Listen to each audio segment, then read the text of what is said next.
HSETV and HSE News are public forums for student expression. Students make all content decisions, and opinions expressed do not represent those of HSE schools or the Board of School Trustees.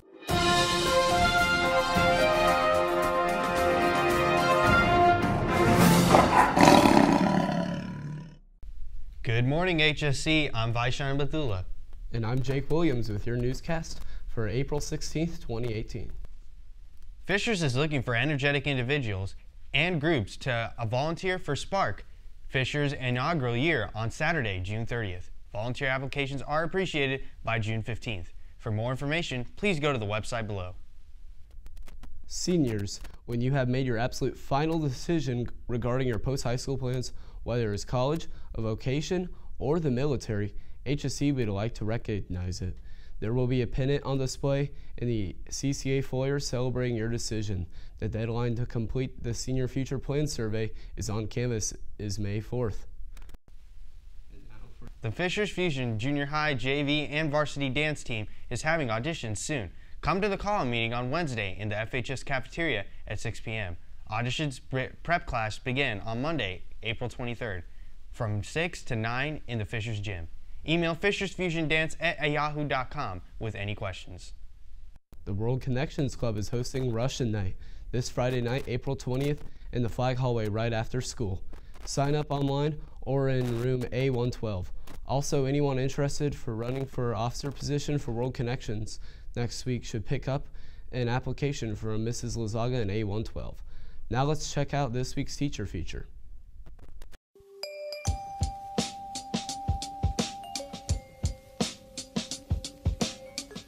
My name is Ms. Safi, and I teach AP Environmental Science and Honors Biology and also General Biology. I think my favorite thing about teaching is those aha moments that students get, and also just broadening students' horizons. I feel like I have a lot to bring to them, and they also have a lot to offer to me too. I love it when they learn something from my class and then they take it a step further and then they bring that information back to me. Those are some of the things I love the most about my students. At HSE, I've been here for almost 5 years, and in the district, I've been here for almost 9 years now.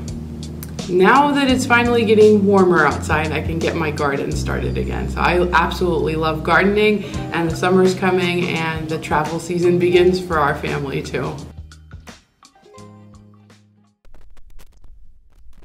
And now to Henry with your sports news. The JV softball team defeated Fishers 18-10 and are now 3-2 for the season. Isabella Butts was the winning pitcher with 6 hits. Abby Sefferling had 4 hits, 3 runs, and 2 RBIs. Cameron Gohl had 3 hits with a home run with 3 RBIs and 3 runs. Kennedy Morgan had 3 hits, 2 runs, and 5 RBIs. Kristen Albers also had 3 hits. They are back in action on Tuesday at Westfield at 6 p.m. The varsity softball team defeated Fishers 10-0 on Friday. Nicole Dillow led the offense with 3 hits, including a big home run with 3 RBIs. The varsity baseball team fell to Fishers 10-8 over the weekend. Jacob Daftari had a big home run in the first inning and led with 2 hits and 3 at-bats. The boys varsity volleyball team defeated Lafayette Jefferson 2-0. Jack Ramsey and Cam Mangelson led the Royals with 3 kills each, while Grant Zora led the team with 4 aces.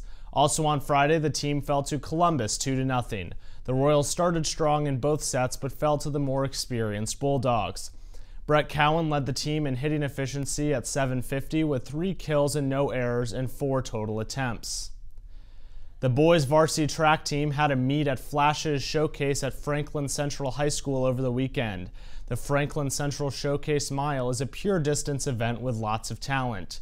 This year, HSC Track sent a handful of athletes, with the most notable performance from freshman Jack Struss running a 4:47 mile.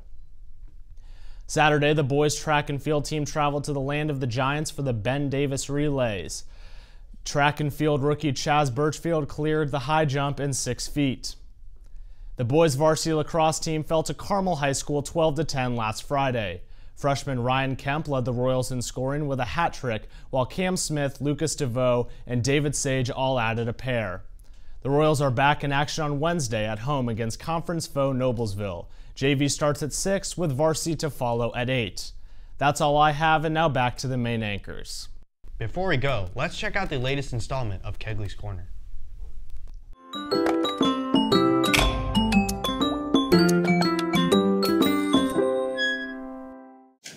Troy asks, what does the vending machine money go towards? Well, it depends first of all on what machine. All of the Coke machines, which include water, juice, anything that's sold out of machines, are actually run by Coke, and that is all part of a contract that we have with Coke that the district has to be that supplier.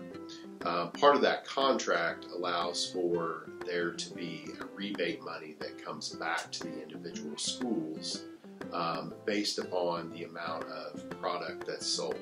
So we do get money back from Coke per the contract to our individual school that we use for a variety of ways.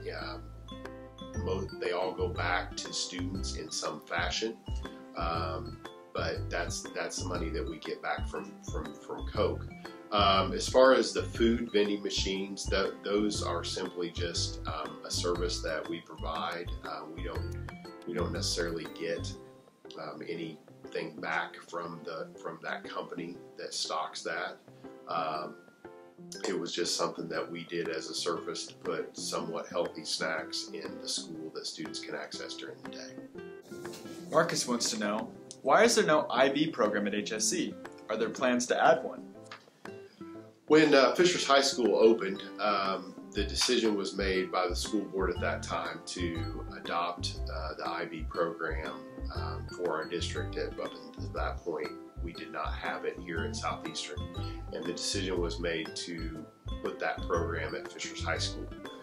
There are currently no plans to expand the program, so the reason that we don't have it, our students have access to it, and the justification for having it at one of the two schools and not both is simply that all students in the district have access to it. So if a student wants to be a part of that program, obviously they have to go to Fishers High School to be a part of the IB program there. Skylar asks, how is your March Madness bracket going? And who did you pick as your champ?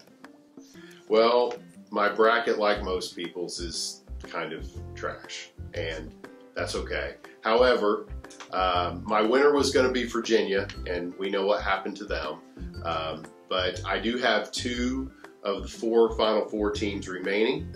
However, they're both on the same side.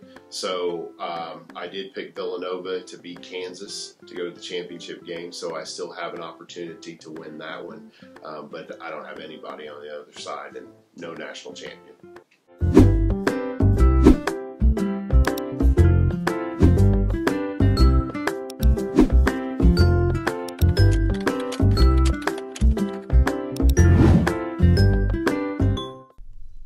That's all we have for you today, HSE. Have a marvelous Monday. Don't forget to follow HSETV on social media for more news and school updates.